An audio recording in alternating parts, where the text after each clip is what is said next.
in this season, ground ourselves in this time and space. Winter is near upon us. Our last task before it is the harvest. Seeds have yielded all manner of fruit, all manner of consequences. We enter this sacred space bringing our whole selves, The parts we like, and the parts we do not. we come together each with our own heart, Seeking here a word of comfort, an experience of beauty. inspiration to guide us. Let us ground ourselves in that purpose. Ground ourselves in body and soul. Winter is upon us. Sunlight gives way to night. The cold grows closer. Gathering together, we seek warmth in another's company. Seek the eternal light that permeates all. Whatever your harvest Whatever your pain, or joy, here you are welcome and will be held. let the warmth flow to you. And through you, Feel the healing strength of this community. know that here you are not alone. That here you have found companions for the journey. Grounded in that spirit, Grounded in the spirit of thanksgiving. I invite the children to light the chalices over in the children's area as we light the chalice up front.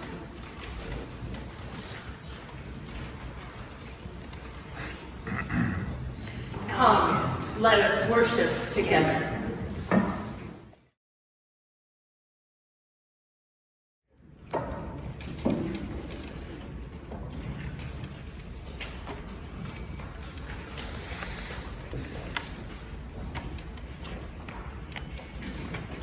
Before I sit in our story corner, I'll tell you that this quote was a gift from the Nalkisco group that spent a week on Pine Ridge Reservation, South Dakota, of the service learning with the Oglala Lakota people there. And it seemed appropriate for our story corner this morning.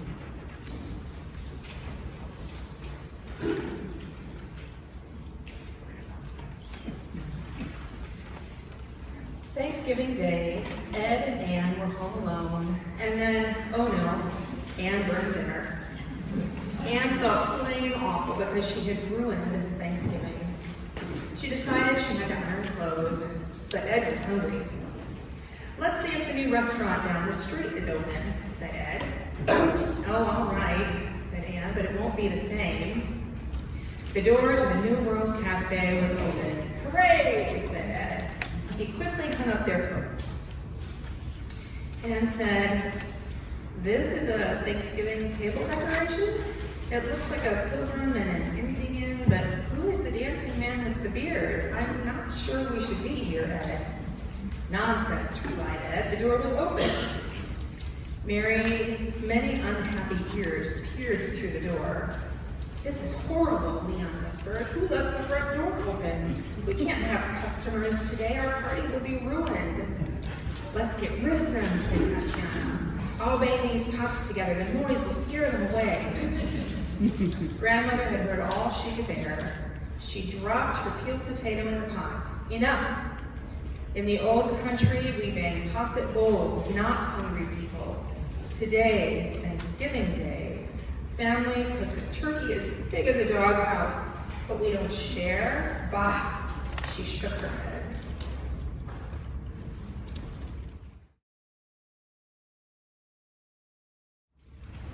Thanksgiving mornings at my house always began the same way. A slice of mom's coffee cake, warm from the oven, a big glass of orange juice, the Macy's Thanksgiving Day Parade on the television, and newspapers spread out on the dining room table so we could polish the silver.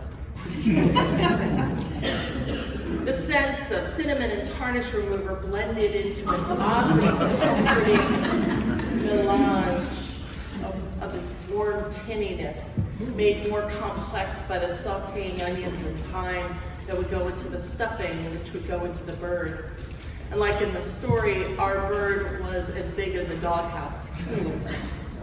More than we and and the family of our parents' best friends could ever eat.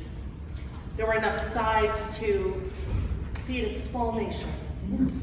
to fill plates twice or 3 times over with small helpings and, well, practically a full pie for everyone. You wonder where I get it. The whole house smelled amazing, and the decor was perfectly autumnal. The long dining table had so many leaves we had to angle the table so Dad was stuck in the back corner and Mom practically ate in the kitchen. And I never really thought about why Thanksgiving and, well, all the holidays really were so important to my mother. Never thought much about why there was always room at the table, until recently. My mother and her family weren't recent refugees from another country, but they did seek refuge in the 40s,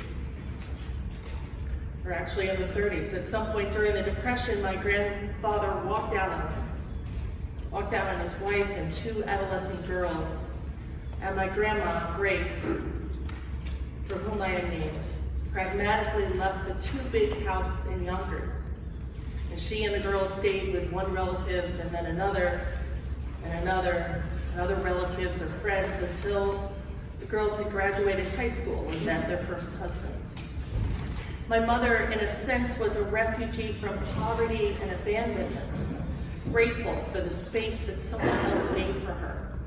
And so when she had a family of her own, and far-flung relatives and friends of friends, Mom always made sure that there was room for one more.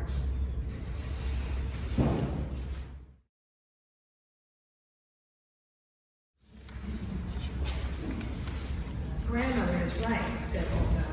Go get some chairs. Olga showed Anne and Ed to the best seats at the table.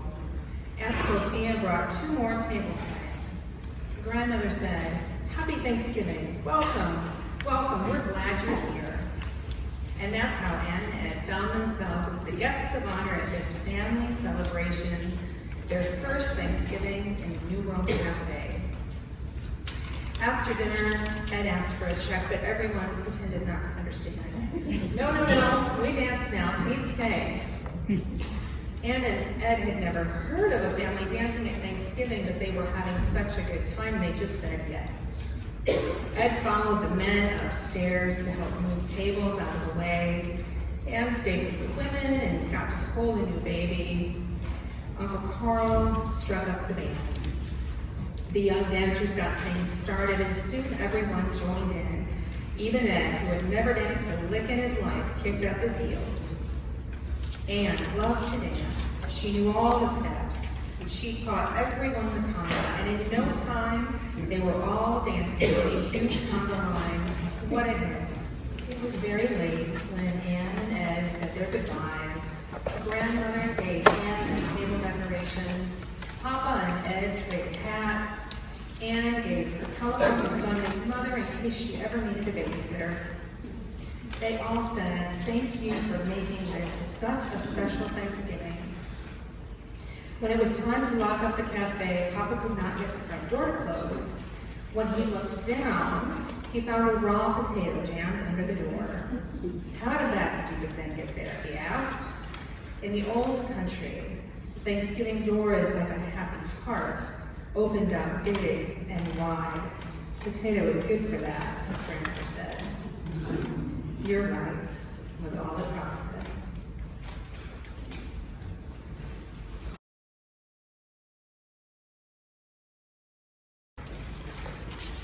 In our story, the open door wasn't a mistake. It was an intention, manifest in a judiciously placed potato.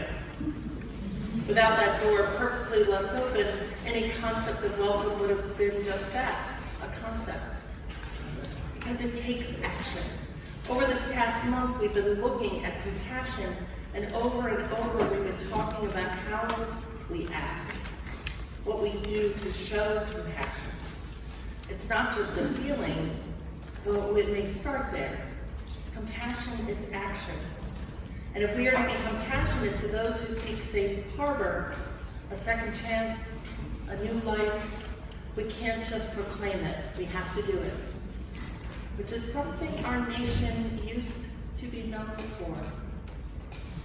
It seems a bit ironic that the debate on the national stage right now is about families being separated at the border, detention camps, and a tightening of immigration laws. Of course, that debate is in part the legacy of those pilgrim settlers, the refugees of our national myth. The reality is that these European pilgrims were pretty clear about shutting the door after them, extending welcome only to those who looked like them, believed like them. We're less than a half mile from the Hutchinson Parkway, named for Anne Hutchinson, who was exiled because she did not believe like that.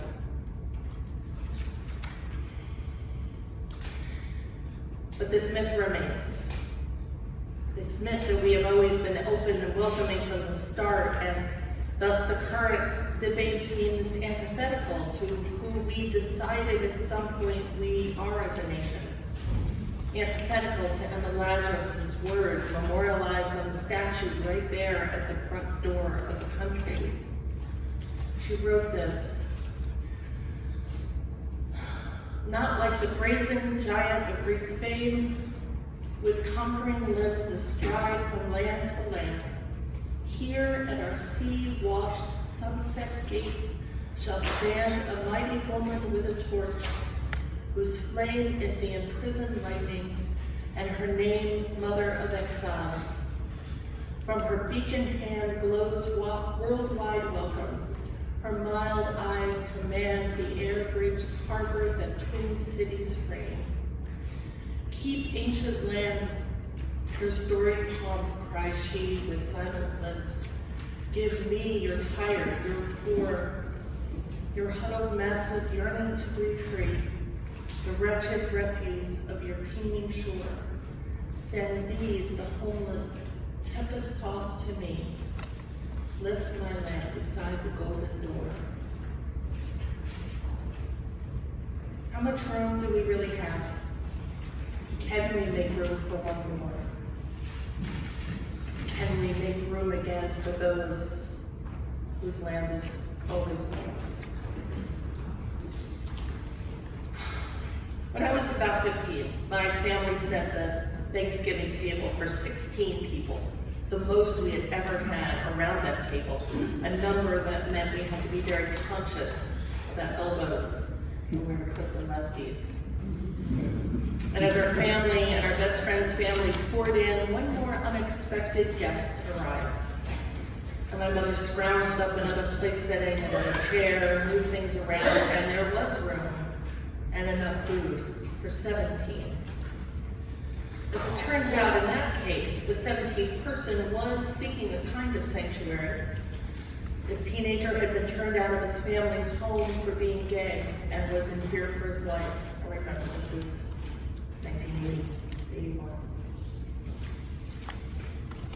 By making room at our table, we were able to give him a hot meal, and 16 people helped him figure out what to do next. Our abundance of resources and compassion provided for him in that moment some sanctuary.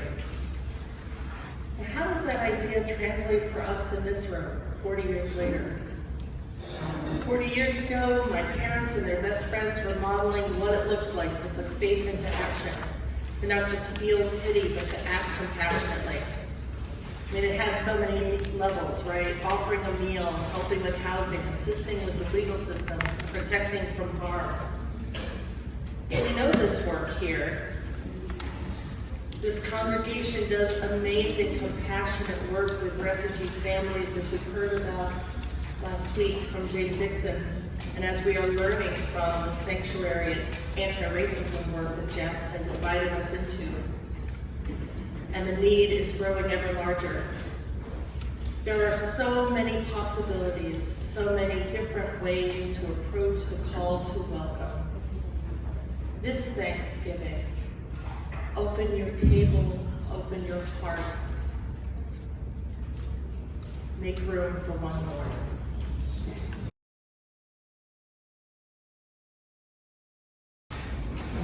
When they got home, Anne lit the candle from the cafe and made tea.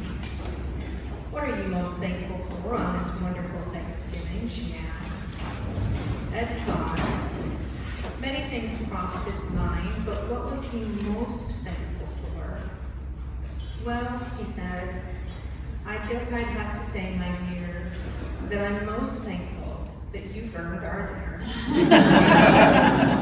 Oh, Ed, she says, me too.